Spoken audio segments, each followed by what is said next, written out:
This program contains content that may not be suitable for viewers under the age of 18. Viewer discretion is advised.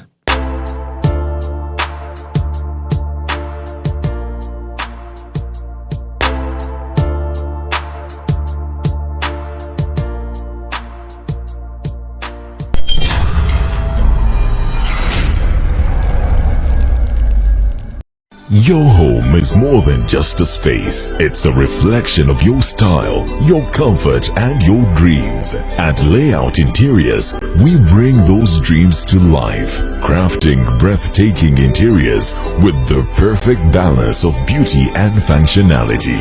From indoor elegance to outdoor charm, we provide premium furniture pieces tailored to your taste. And because detail matters, our Deco collection features exquisite artwork, vases, plants, lighting, and storage solutions to complete your perfect space. Plus, with our exclusive fiber ports, we ensure lasting quality and timeless designs for modern living. Transform your home with Layout Interiors, the interiors of tomorrow.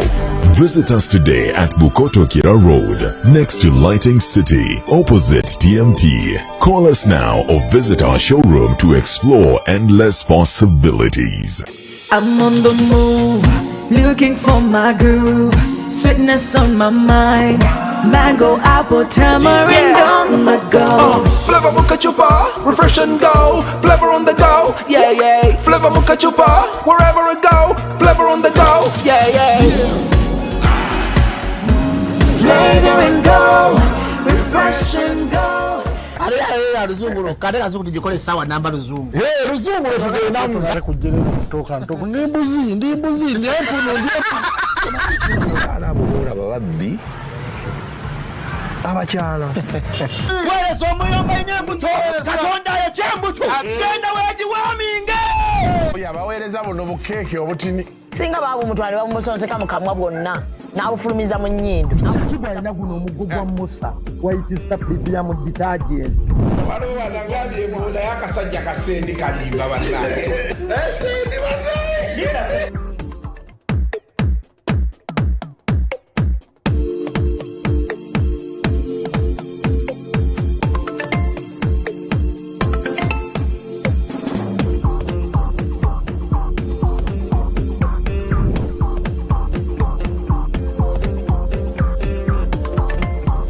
Olimba wakiririmba bulungi oleme kulimba in such a way ng'olyoza nti abaana Uganda bonna basulu. President Museveni ye musajja yekka wano mu Africa gwemmanyi akwata mukazi we oba n'akulemberamu. Bobo ina kakasana nimugambye konti ampe kadi nze munyagwa. Astagfirullah. You have been abusing authority Mwenda. Your lack of intellectual quality is not my problem. Kungulu oli wa kiragala, mundu oli yero. Komanyoko. Ne bannange.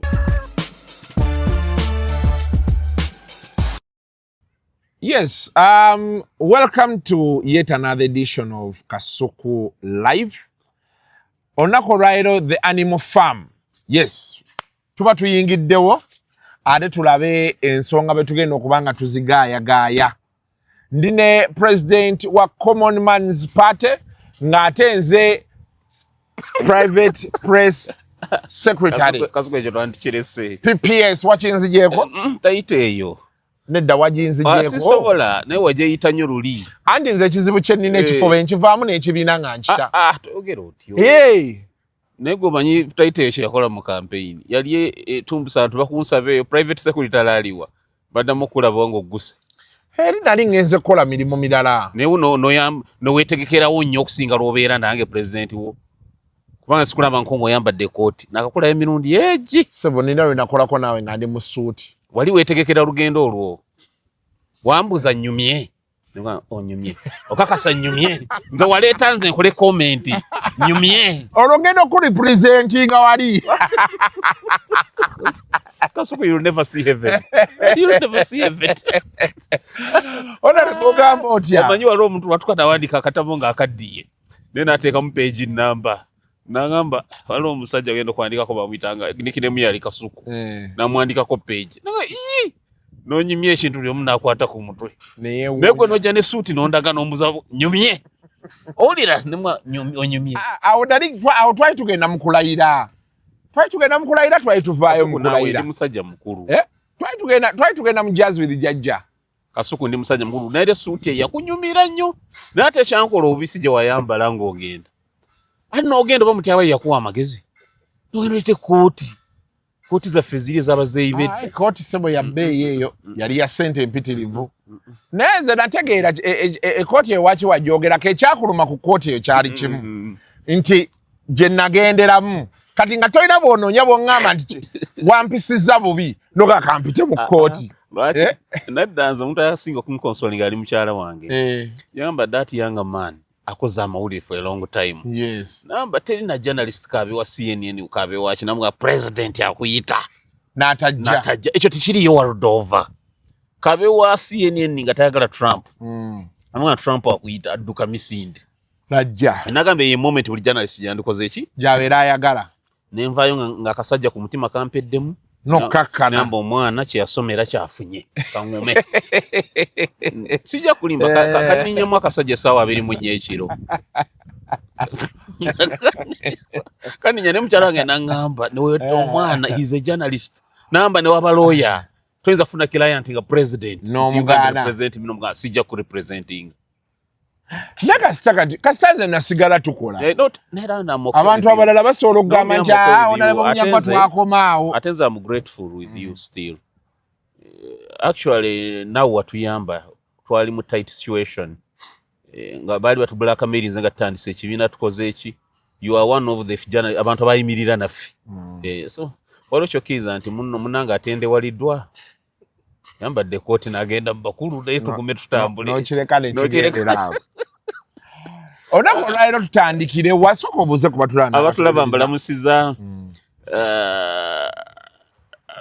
somebody was telling me nti yali ambuuza nti lwaki nsaaga nnyo naawe me I like Kasuku saagala kubalimba Kasuku has fought hard to find himself where he is now he has fought hard sirabangayo muntu mugwenyufu ku level nga ya Kasuku ayinza okusoma sikirabanga Kasuku mbu ayina n'ekirowoozo kigamba ngenza okusoma masters omuntu ne weezimba from first principles ku level ya Kasuku obulamu bwo okay kigambo obwenyufu nkozesa kinene omanyi gwe toyagala mazima omuntu ali mu style zammwe ez'aba socialites okwevaamu n'ava mu comfort n'agamba numbye ngende nsome degree ey'ekikugu makerere so Kasuku mwagala Kasuku kyayagala akinoonya yes ebirala ebyammwe sibifaako ebyaki naye Kasuku ekimunjagaza Kasuku yeezimbye ekyo ekikunjagaza I want people abatalamentinga kuddawo okukaaba maama yafa gundi yafa jjajja yafa nandibadde ndi bwenti no ensi tennyambye that's why I like you ate njagala ba self made because I'm also one so kyekikunjagaza kyokka sikuyinaako ttima whatever you achieve oyina byoachivinze mu speed emu byemmanyi nga omuntu omulala yandizimbye ku mutima ku myaka gyo nga you have overachieved naye kale tugenderaawo nze I like you because wezimbye you are not lamenting other people are lamenting walana balala babayiseeko but for you have ensobi gy'okyayinamu eri egi kantu kano oyina abantu bokyaza abanyiiza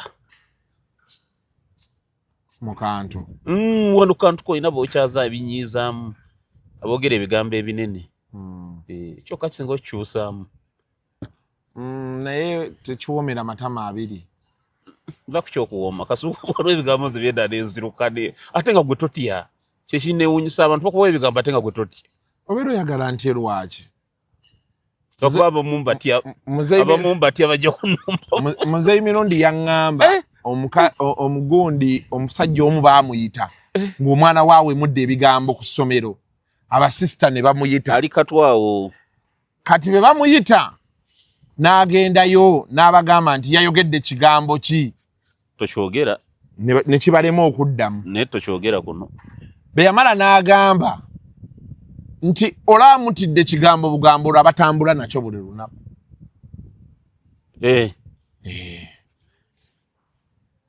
nti olaba ye akyogedde nga issue gyenyina naawe naye olwo abatambula nakyo every day oyina ebintu byoleta of course waliwo abagalubira bate bangi basibye basinga n'obungi naye nga nze mbitya kyokka kyenkutyako kyokka kyesiri comfortable naawe omuntu ayogera ekigambo n'osigala ng'otudde nga tekinyenyeza nga teweekanze nebye tusiiba tuwogera waliwo omwami omugwokyaza waliwo n'omukyala gwe wakakyaza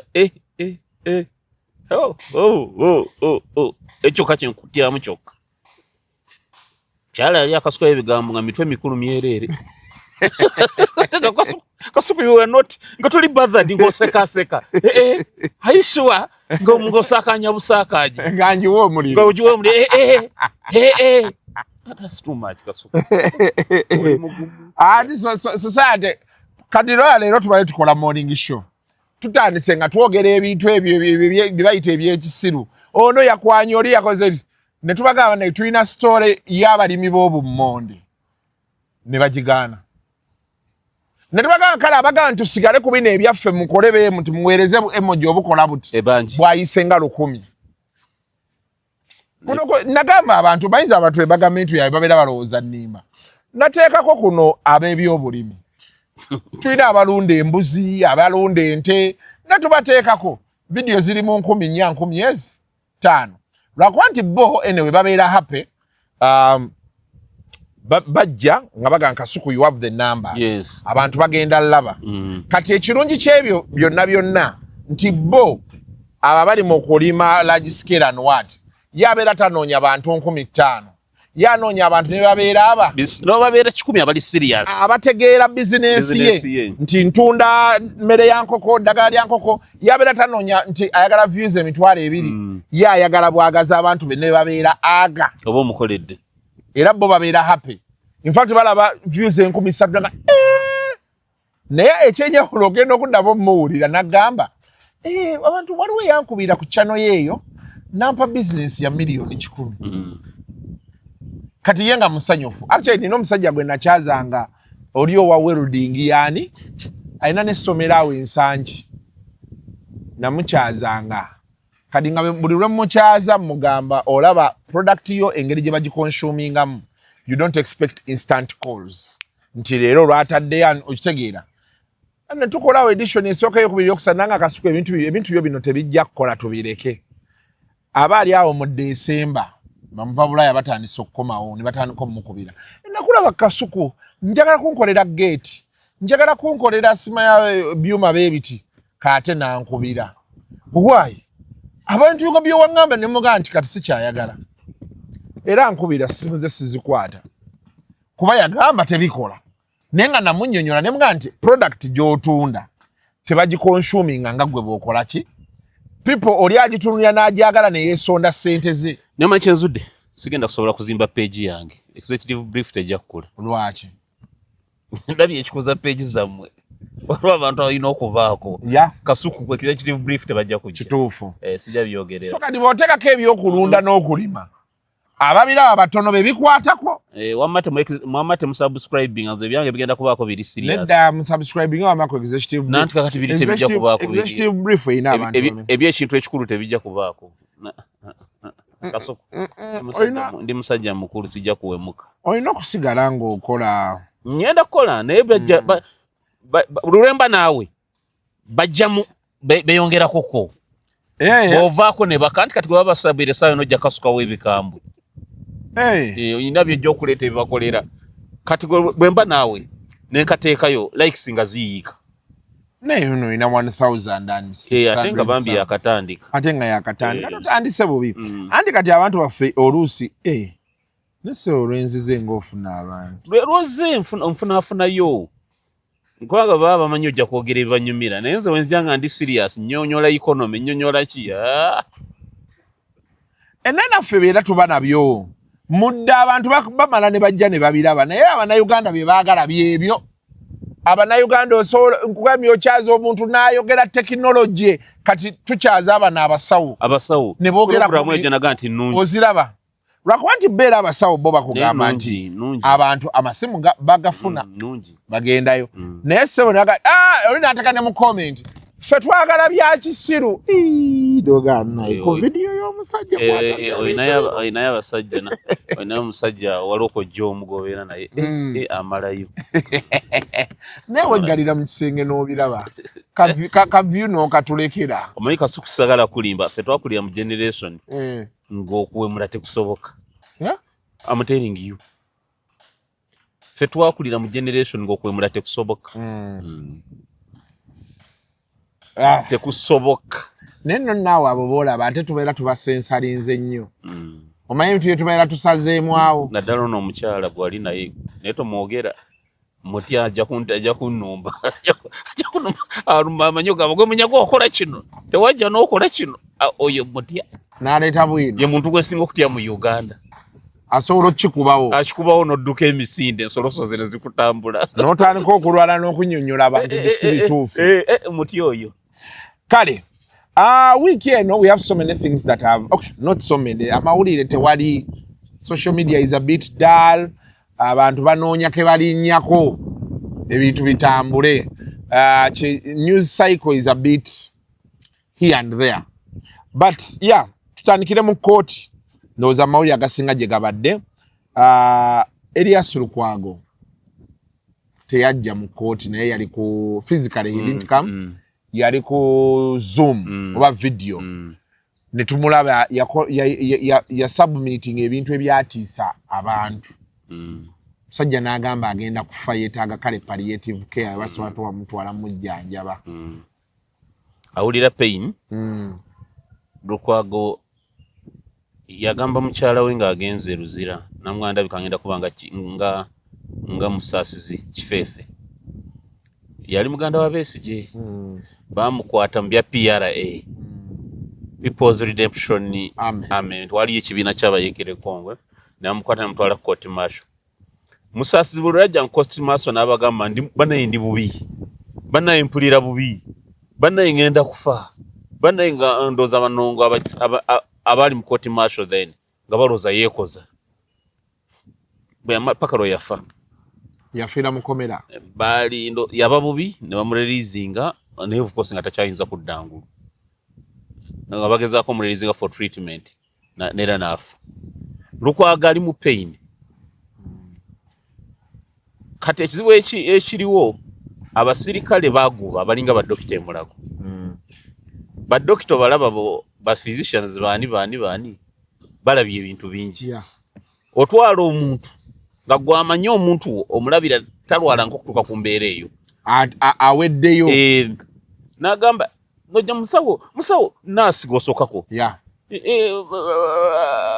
tukoze tutya omusawo aliwa naye ng'omusawo ali muli alya mmere bamuteeke katanda wali nga naasi ayogera bw'ati bamwambulemu essaati kozi yaani ogambe yaani ayina emyaka emeka nga tennamukwata ng'ali n'olyanga amaanyi gonna gakoze eki kubanga wandisuubidde nti nansi yandikufe nga abatasoma busawo wandisuubidde nansi yandituusa grabbinga mukono oba atekokanula you get the point genda omulanga muteeka awo kakati lindako omusawo amaliriza okulya ajja amulabi nansi nadda ku simu omusawo ajja amugumikirize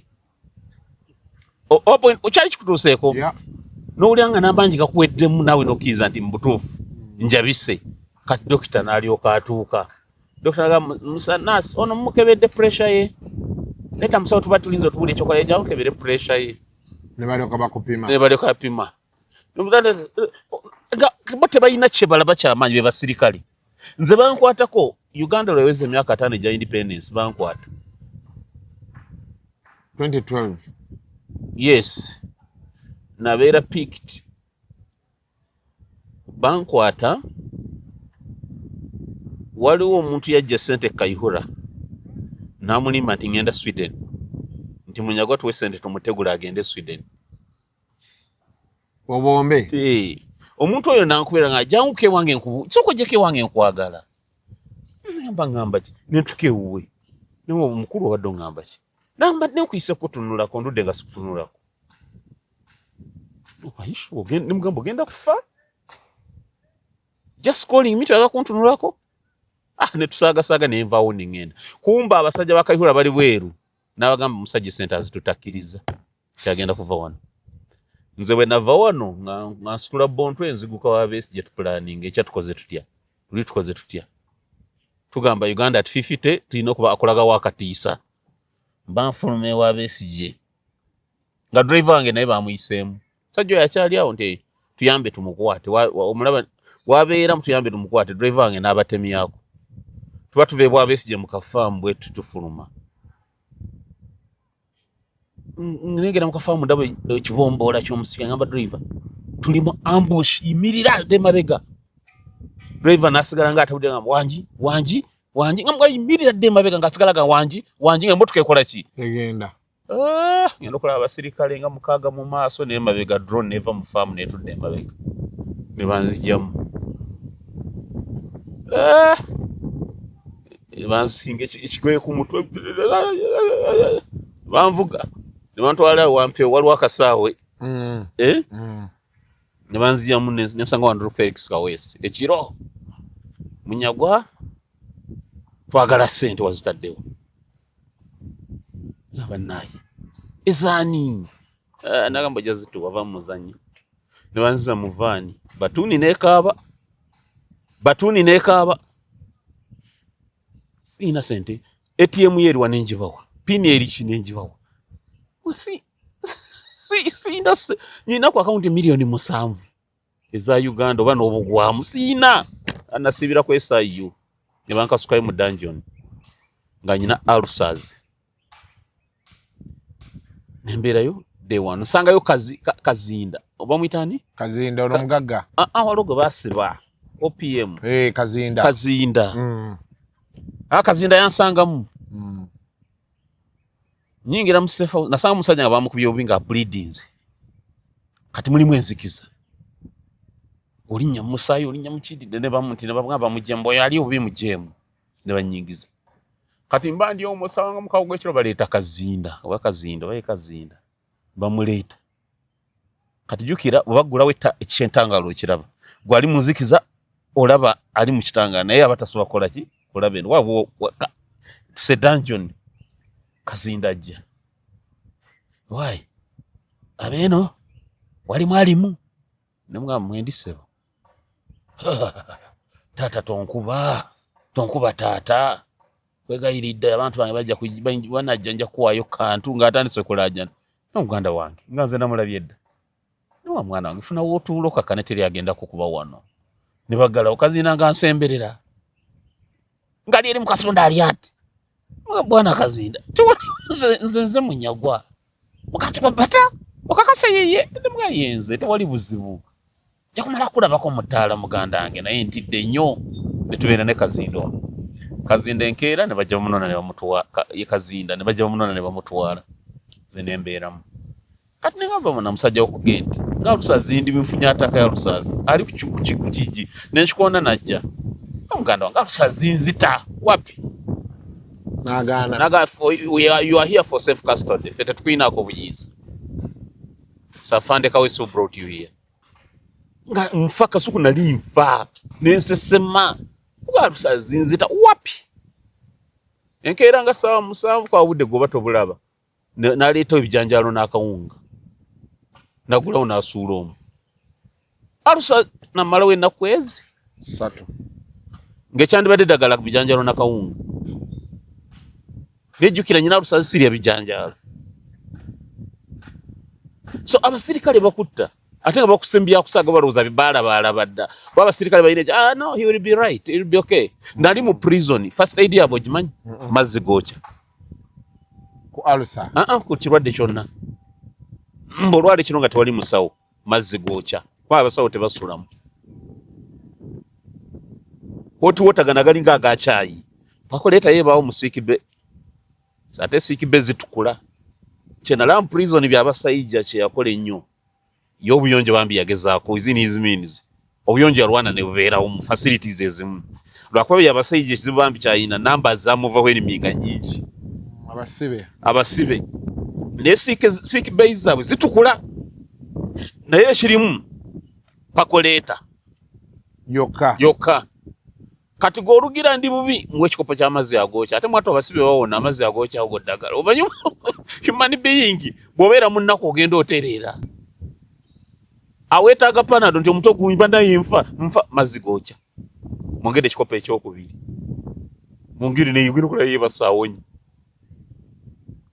oba gw'olina kyekikutta oba tukulooti erinnye ku bwongo oba kikopo ky'amazzi gookya ye first aid. So abasirikale b'ekkomera tebapanikinga, balabye ebintu bingi ate ndidde abasibe bafiiramu ne babajjamu ne batwala ne babaziika. They die. Inmates die. Kubanga sigamba nti balina emitima mibi naye babeera overwhelmed. Fa makomera gaffe community service yavaawo. Waliwo omuntu alina akasango gasinga twandibadde tumugamba genda osiimula eddwaliro ly'emulage wiiki egi ogende naye naye ali luzira kati nosanga akatogo kali kati abasirikale beekyawa ofiirayo. So ekintu kya Lukwago it's a serious one. Ate bw'oli omuntu omuyivu ku level eyo ng'afuuse hopeless n'agamba at least munzite nembe kufiira mu bulumi aba yeekyaye. Lukwago ye muntu ayagala ennyo obulamu bwe to the extent Lukwago n'amusala enjala aba na specialist.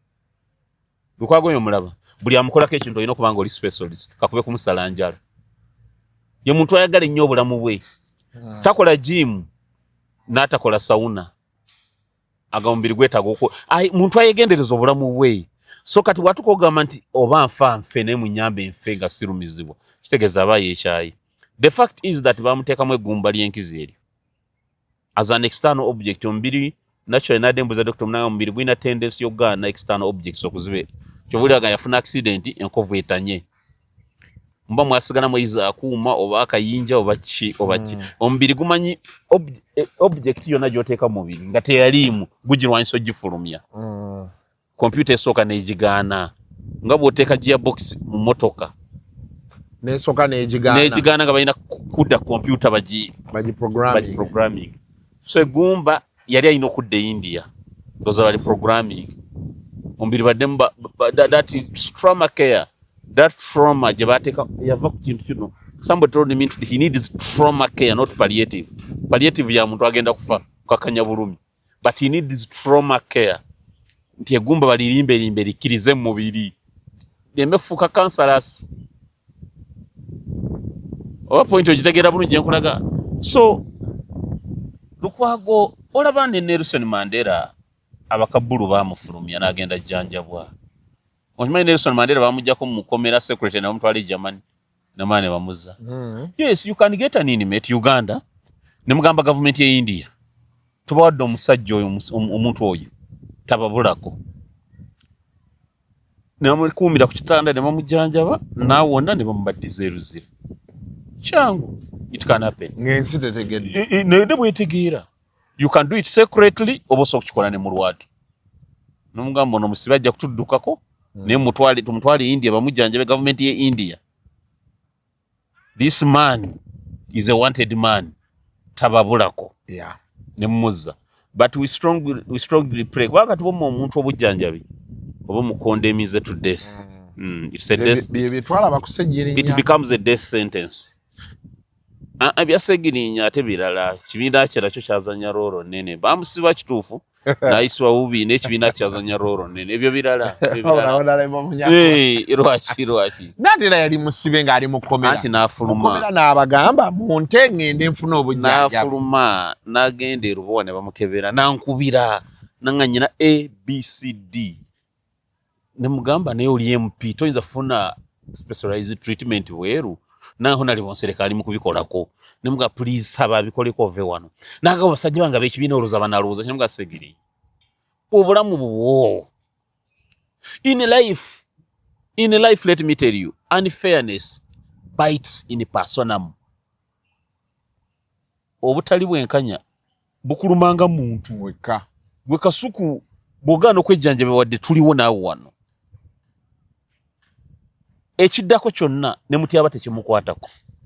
Segirinya naguka e Germany nayogera naye nga ndi Germany bamufumbira namutandika oli tewalwadde olimba tobijjukira mbwa Segirinya ebirwadde by'olina mbimanyi byewabiŋŋambi stay there osooka otereere kati kiteza mudwaliro yavaayo buvi bamuhounding out of the hospital nga mulimbirira nti yadduse ku struggle ali embwa ayagala bakyala kisajja nga alina mu kitanda nti awo bakututtewo butwazi va mu lodge ne bakutwala awo ng'okooye ne bakutwala awo mu kakiriniki ne kakiriniki tukamanyi nannyiniko tukamanyi tobijjukiranga mu Mufumbiro babyogera tojjuka Sseginya yagamba nti Mufumbiro tanziikanga tobiwulira nebwa Sseginya tewandikomyewo Uganda ngenda okubaawo n'agaana okukwata amasimu gange ng'alaba nga nze amutabula n'ekibiina kye Sseginya nze yali ashiftinze nga takyatwagala nnyo nga royalty eri nnyo ku kibiina kye ngamba oke situkugamba tijemere ekibiina kye nze ndowooza obulamu bwe bugagga teyaddamu kukwata amasimu gange nziramu okulaba Honorable Sseginya nga bamuleese ali nsambya.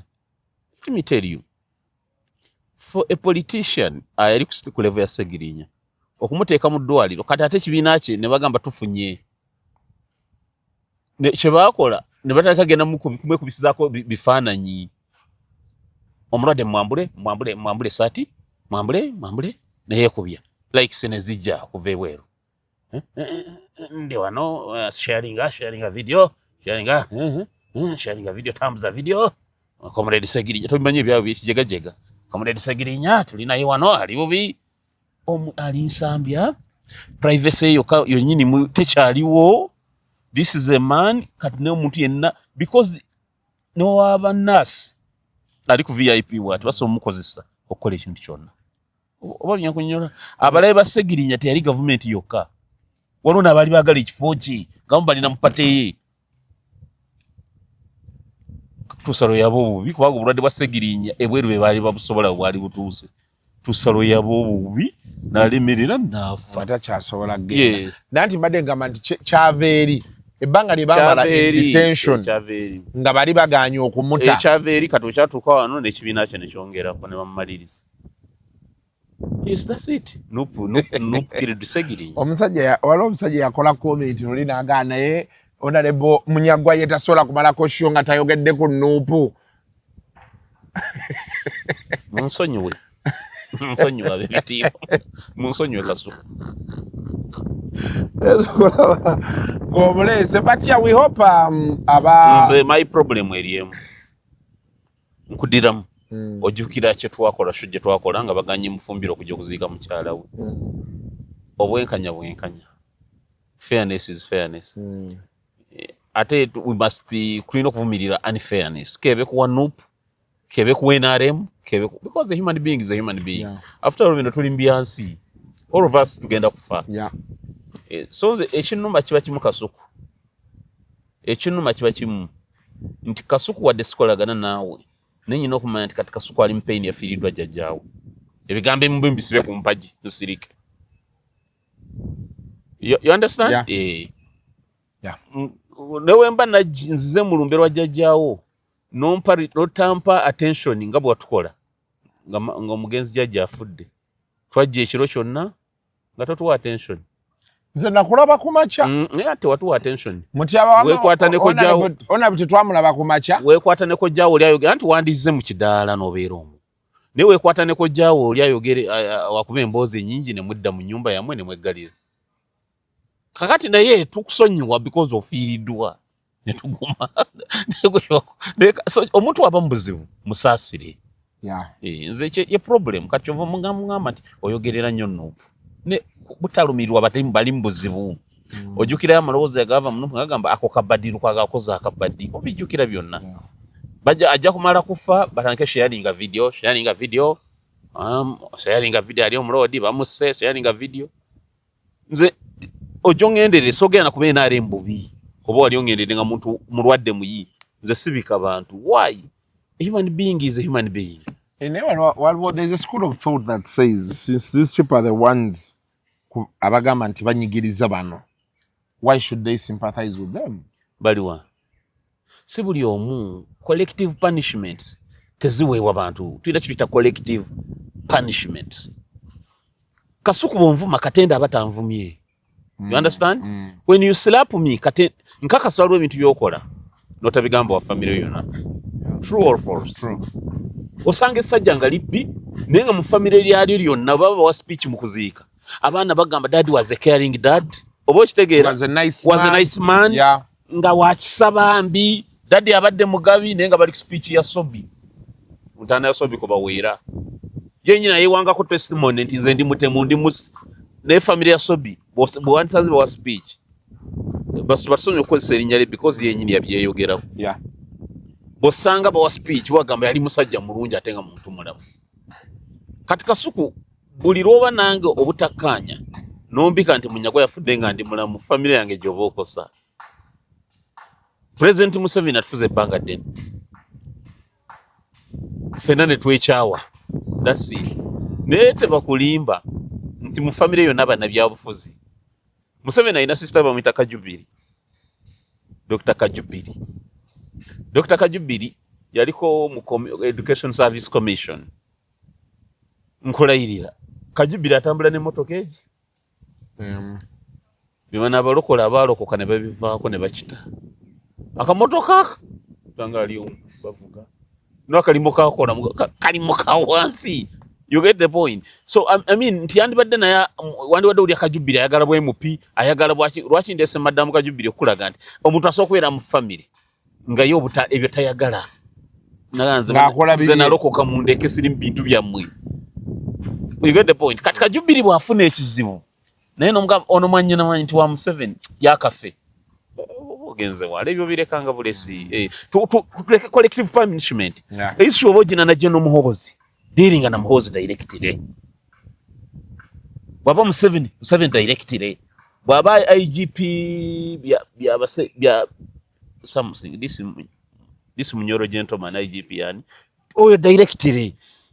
You understand the security is mu collective punishment. Ntiave yonna buli wachika buli wachiri afagende. You can't say that. Now, of course, Parliament was rocked this week. Chris Obore. No, last week I think. But they appeared in court this week. Nebagamba badde paka nga 27 bakomewo okusaba bail.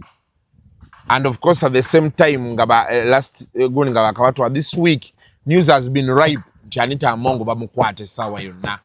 Bamuteke United against okudda molaba ngate bamwassigninze committee of government assurances. Boss we yezake zake yagambye ngojeko bino yoga nti Katonda mulungi ensi etambula bwetu yagambye ajja kukola naye ngali anda zake wabi abantu batanajambya ufuzi temwandi bigezeemu babireke politics they can humiliate adange nakirabye negwe committee gye bamutadde mwogimanyi ebintu ebimu kati nze bwe mbiraba nzijukira ebigambo muzeeyi emirundi bye yayogeranga noga omusajja ekitegeeza yalinga mutuufu bannaye abantu abatanajambya bufuzi mwandi biresi nego omanyi Anita nga boss we zaake kubanga Anita agenda funa ekizibu agenda kwatatuula mu plenary mu house tasobola kutuulayo yandyekwese eno mu committee level nga jjajja naye kweka n'afuluma n'akola kubanga nani attendance mu parliament for some time can lead to a disqualification bakujjayo yandwadde yekweka eno mu committee naye gomanyi okweka kwa zaake zakola bakabira mubikire kati atona agenda omukutumira mu ngalo omanyi okweka wa zaake is a very dangerous man. Zake is one compromising. Ate nga muvubuka ayina empisa naye Zake ta compromising okwenaremu. Zake nera Anita yesibe bbiri nero gye bamugambye okwekweka oba kigendedde humiliate naye committee gye bamutaddeko baba bandi mulesa Anita afunye ekimu bwaba agala kumupanishinga afunye ekimujjamu. Omanyifu obusiramu bwatugamba tusasule abantu ba mirundi egi esatu abadde ne sente ne zimugwako abadde n'obuyinza ne bugenda n'omuntu abadde n'omuntu gwayagala namukyawa nga mu love relationship batugamba tubasaasire. Nze nali MP ate mwana wattu ennaku bwejja ejja mu bungi. When problems that come they come in battalions. Nze bwe nali MP ne business nonna nga sinagwa kalu business zona zaali zitambula. Season mwe nagwira kalu zona zafu. Tekitera kujja kimugo gyogenderere. Kakati account zange zabanga zibimbye. Nono yale yesona yale. Kati nga bwenyingira mu banka ntuka butusi ku mulyango ne ntunula nti. Na omukulu. Omukulu. Aba banka bayina aka. Omukulu. You're welcome, please.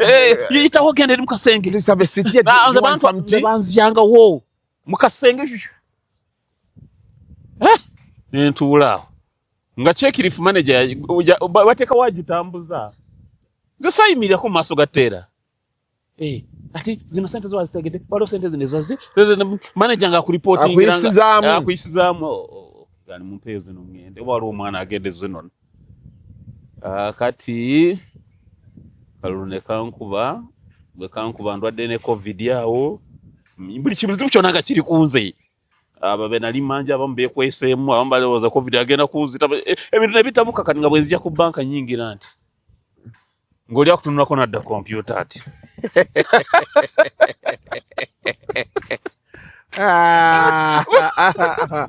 nadda mbibye omala mutuuka kuno gaya madamu gundi omukulu oze tukuyambye tutya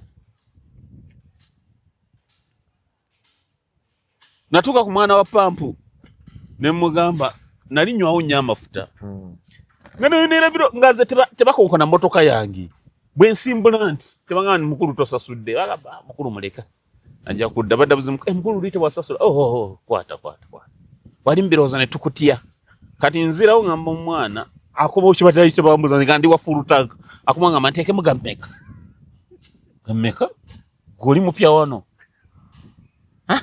anti azowendi nze kukolako aho nerabidde nimwe nteekemu gammeka bulijjo nnywa gammeka anti kyogamba nteeke mufulutanka aka nentegera kana kawoza siinaaki sente nenzikayo nenzikawa nemwe agatoteeka mufulutanka teeka mu abiri sigenda kudda wano yaga kummanyiira balina neke bagamba manyi kati manager baleese mupya olonga bakugobye bannayuganda manager yaleese amateeka amapya manyi bino takyabikkiriza kukakasa noteeka kamera ewaanita amongo tola luli abadde akola akiika ewaanita amongo nga bwakola akiika obadde osanga afumba opiraawo nga mp ayoza ebintu mp ategeka emikeeka mp walo mp omulooya yabadde aleera balongo gwe mulimo gwe kubeera ku balongo tebakaba kubazanyisa oweene gundi saidi z'omwistadi ekyali wakolakola busolosolo kusanyusa abaana ba mugagga anko nja kulya nga omanye ebyo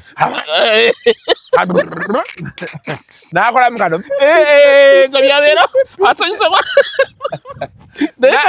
navuga piki nabawekane ku mugongo nabamuvuga ng'embalaasi gwabadde akola mp nabaweka ng'embalaasi nagenda gavuuma bambi naye kati oba yakutegeera nti obuyinza bubi okuvaako amuyite teekawo kamera ateekawo just kamera oba akuba amasimu 10 olabe abanaamukwata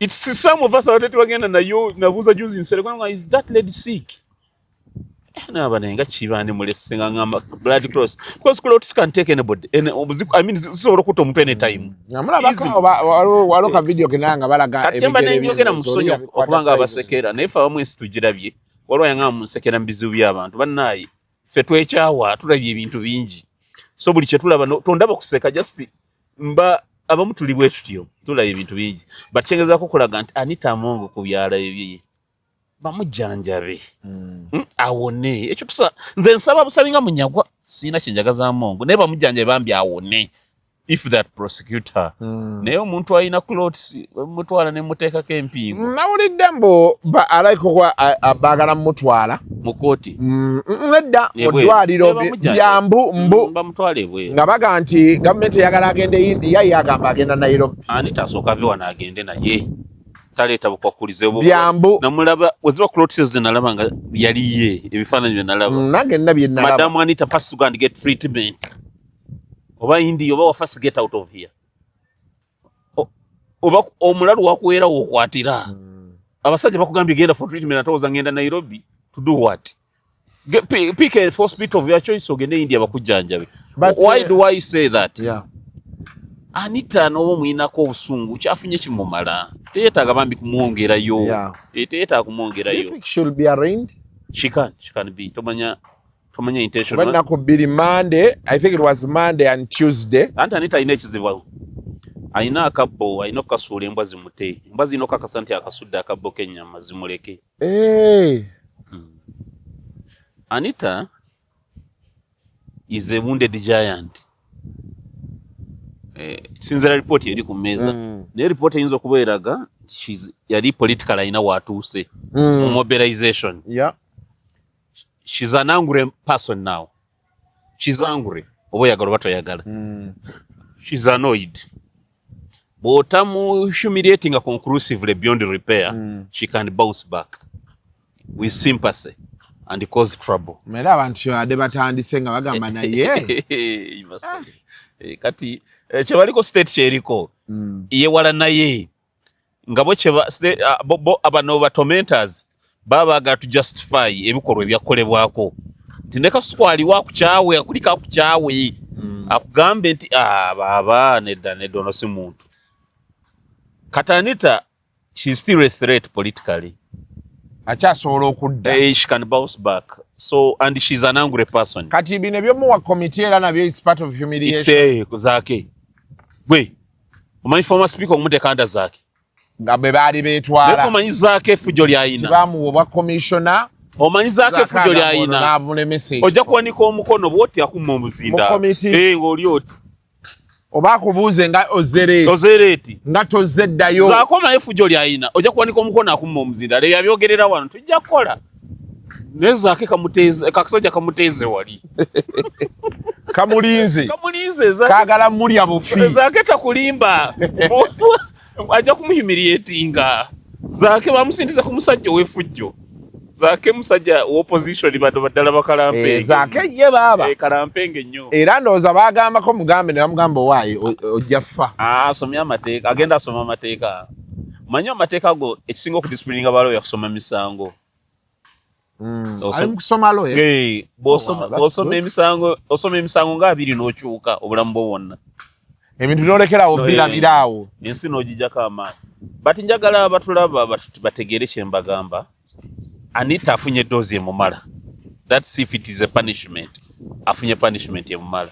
Teyeta bambi kumwongerayo. Nze nalimba ne office nenvaako. Manyi abantu bwe bakuyisa manyi what happens. Kati ate bano be batutte. Obore ne banne. Naye baba replace acting capacity kati. Manyi abakozi bafa ba parliament nabo bayina ekizibu. Abakozi bafa ba government bayina ekizibu. Nalabye ennyumba y'obore ey'omukyalo. For sure. Webanga yiye. Wajirabi? Najirabye. Ye. How can you account for such a house? Akasete badeka nawe kabadeka nja. Omusala gw'obole teguzimba. Nene obora aleta ina budget ya billion nga mukaaga. Ngamba musala gwe budget si ye kubba. Ngamba musala gwe nsako ye. Take home. Abade million nga mmeka. Nga 25 nga tona jako misolo. Tosobola kuzimba nyumba. Over 5 years abera na swala. Tosobola kuzimba nyumba ya bilioni 3. Zona sente nobozi kwata kubanga take home mwako bogenda kola milioni 2 something. Tosobola kuzimba nyumba ya bilioni 3. You can't. You can't account for nyumba y'obore Kasuku tubereba enyumba eri billion years oba yagizimba tannagendayo. Yecho shireke Kasuku Chris Obore yali activist ngabira ku radios ku talk shows ojukira. You can't account for such a house. Nabalimba basuka kakati account y'obore kubako 20 something billion. That is a budget yo because you are allocated money okola mu office yo, right, to do your work. Ezongo musala zikuwebwanga omusala naye wabawo neze emirimu. But now 20 billions moving from the parliamentary circle to your account to do what?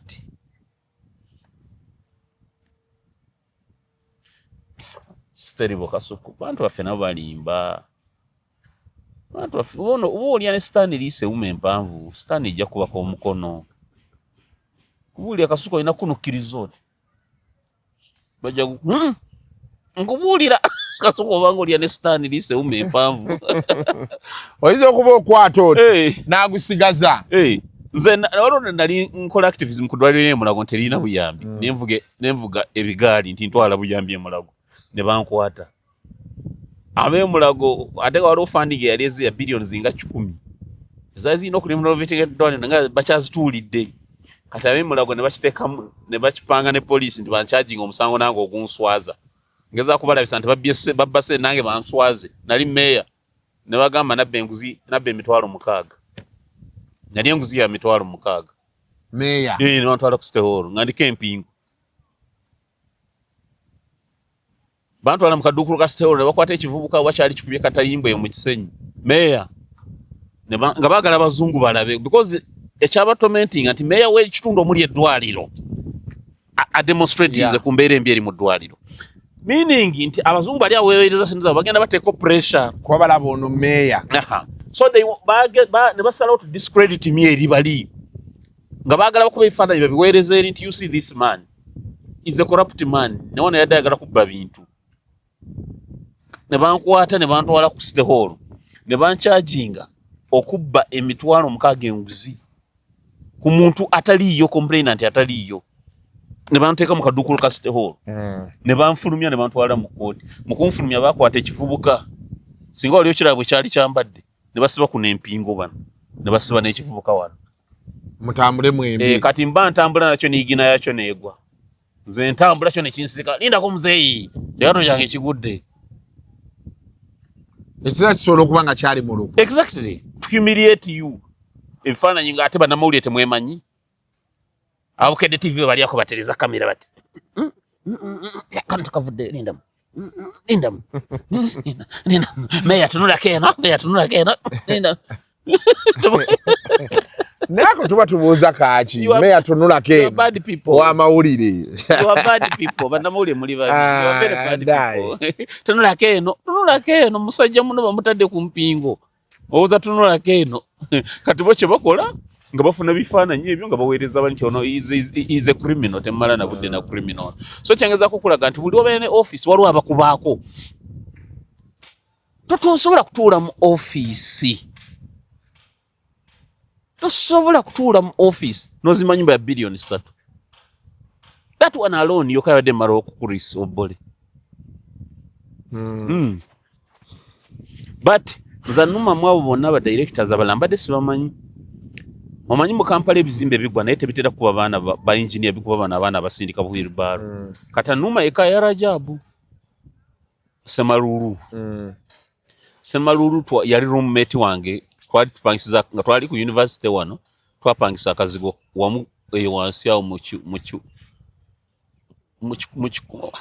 kikumi oba bayita bati twapangisa akazigo wamu nga asomera Kyambogo naye nga asuula naffe twabeera wamu for some time Semalulu abadde officer ku parliament level ya wansi not in any capacity nti abadde asemberedde accounting officer oba anywhere researcher. He was just a researcher in the office of the speaker. So I am wondering why such a person atabadde na decision ku sent oba ki yanimalizanga lim corruption charges. Number 2, why mu bino byonna nga siraba ya accounting officer gwe batwala sente za parliament zitambula zitya? Who allocates parliamentary commission? Yetematema yejula negaba emmere. Parliamentary commission bwe maloga okutematema ensaasaanya. Who authenticates or who authorizes payment? Clerk to parliament. Mubino byonna nga senalaba ofisi ya clerk to parliament weerabikira tenge ebadde esasula yabadde paymaster. Fabamwawo twakomye okutegeera tugamba bino babinaba kirala kino because Kasuku tosobola kuŋŋamba nti kampuni gundi cashier ye gundi kale kankozesa olimi antono nategeera cashier duka lyange mukyala wange ye cashier yayina ekisumuluzo kya safe yafulumya ssente ayina okwata atunda muleke n'okwata omwana omwetisi w'emigugu ku dduuka nomugamba naye gwe ssente zibadde ofuna mu dduuka lyange zino obadde ozifuna otya obadde obba edduuka lyange nga ofuna ssente zitali mu mateeka naye nga tobuuza mukyalawo ono omwana ssente oba omuwazaaki webale kyekibuuzo kati ekiriwo katubireko ebintu emisango giri mu kooti naye omusango gwendaba ogusinga okuyigwa money laundering money laundering kwekola kikwe kukusa ssente ani gwe bagenda ogukyaje bayiriko charges za money laundering count sikuliko count ya money laundering ya high court yoka it's a capital offense so kalicheza jokusaba bail baba weeleze it's a capital offense money laundering anyway nga tuwunzika South Africa Uganda yatandika okujjayo abana Uganda batuuka wano nalabye bagenda Kyankwanzi nali bweru eyo olw'omukyala eyampereza message nga ngamba ate sister affe yakomyewo n'abaana ate omwana omu mulwadde bamuganye ate okuvaayo ayina ndaga ayina gwe yali ayogera naye we Kyankwanzi nga muga ate abaana bagaanidde waaki abaana basobola okuvaayo ne bakola ki ne bagenda ekisooka waki batuukira Kyankwanzi twasomesa mwoyo gwa ggwanga lwaki bakipasivinga nti baludde nnyo ebweru tebakyayagala Uganda. It's a perception. A perception. Okay. And a very false one. Because singa Kyankwanzi abadde tali ku ludda lwa byabufuzi, that would be okay. Naye bano omuntu okubanga wamu repatriating kujja South Africa tekimuggyako ndowooza ya byabufuzi. Asobola okubeera opposition nga yabadde South Africa. Nze I wouldn't think nti mwandi batutte emisomo gya NRM. Ekyo kiba kulinyirira ddembe lyabwe. If you are to help them kubawa ka startups, you could, but not taking them to Kyankwanzi. We would profile these people. Netula buli omu kyabadde akola South Africa. Actually, abamu tebeetaaga mukyaka. Abamu bamugaso tebeetaaga mu capacities ndala. Unless ngambita bw'obanga nti Kyankwanzi bali mu kubikola. No, babadde mu business. Ate zitalina wano. Gotuuza n'omugamba badde okola kinti nze mbadde ne kino nga tekiriiwo. Niwa lwaki ono tetumukozesa natukolera bino wano. We need to profile these people badde bakola kye South Africa. That's number one. Number two, abantu abavudde South Africa kye basinga okwetaaga bugagga bwabwe bwabalesezaayo. Ebintu byabwe. Abamu tebabadde banaku. Waliwo omusajja yankubirira nga nze mbadde n'amaka nga gali kuyiika 2. Nagalesaawo manyi bagenda geddiza. Embassy government ya wano yandikoze kye tuyita diplomatic protest against the government of South Africa. Gega, please document the property eyabadde y'abana Uganda bonna, the various properties. Bana Uganda mba compensating nga bwe kyali ku bayindi nga tubagobye wano government ya Bungereza bayateeka kuamini pressure to compensate them. Yes. Naye si kubatwala Kyankwanzi kubayimbisa. We need to fight for their rights. Tubanje properties zaabwe zibaleseri. Waliwo yadanga mbu yalese mmotoka nya mu kikomera. Can we help such a fellow okulanga motoka ze zijja zimutuuke ko wano abeere nazo wano nesi kubayimbisa okujja ku what is of great significance and now they banafa opposition ngalo go bachuzinga lwakwanza amanya sigawula waliwo yago bachuzi nti obakolya state yani now they bano bahaflana ne bani nga balina gobe kubaganda haflana ne Omar Kiseka bade bagamba ani Ali Mawale si akulira no chapter in South Africa. He's a very tight close friend to Robert Kyagulanyi, President Wano. Naye nga bagamba mbu akolya state. Why? Nabirabe babisabu meeting nawo. Bisoboka okuba ebituufu nga bamu recruiting nga akolya state obanga bamuwaayiriza. Nga state yagala bakoonaganya. But is now the time. State yote samukono. Ekola 24/7. Kati nga wakubona access ekozesani. Changu nnyo kubanga ekozesa bana bamuyita oli nti state agent obanga ekozesa oli. Divide and rule. Yes. Basobola okuba bano benyina bachuzinga oli nga bakolya state. Bamu discrediting the entire structure bagikube esasane. Strike the sheep, strike the shepherd, scatter the sheep. Yeah. Obanga oli yennyini bano bamuzudde nga badde abatrackinga kuba okumakwata. Kwa kati South Africa embeera mweri omuntu activist osobola okufuniramu ekizibu. Yes, South Africa kifo kizibu nnyo lawlessness eri ku level ya waggulu. Okimanyi nti South Africa omuntu bamutira $5. $50 and you lose your life. South Africa ekyebbeeyi si munda, South Africa ekyebbeeyi masasi gegebbula kubanga gakozesebwa nnyo. Okimanyi South Africa amasasi gegebbula ngegatawaanya okufuna kubanga gakozesebwa nnyo buli kiro. Accusations ezo bazitradinga. Naye nze buli wembiraba ngamba waayi Katonda gyali. Tewabeerako Durban. Wabeerako Durban. Asibeerako Durban. Nabeerako Durban for some time. Nkubuulira. waliwo areas bakugamba iyo togendayo wegendereze neziyambeerako ko mu Johannesburg akatonotono mu West South Africa wazibu sinze mutiitiizi South Africa wazibu South Africa si wangu neze ndowooza ate kati saawa eno bandi badde tebaddamu ebyo byakwerumaaluma kuba kati saawa eno reorganization yeetaagisa okitegedde kubigenda mu maaso naddala wano e Kampala ekyasumbuwa Nuupu kiri kimu Nuupu eringa gye lya Sudan nayingidde gulabeera general tebafuna that chronological graduation of officers Nuupu abantu abasinga tebali mu politics Bobi Wine bwe yajja ina abantu beyaleeta ku scene ekitali kibi beya motivating to okumanya ebintu by'eggwanga bikola ki kubitambula naye olwokuba bagira mu biseera bya social media tebyali mu interview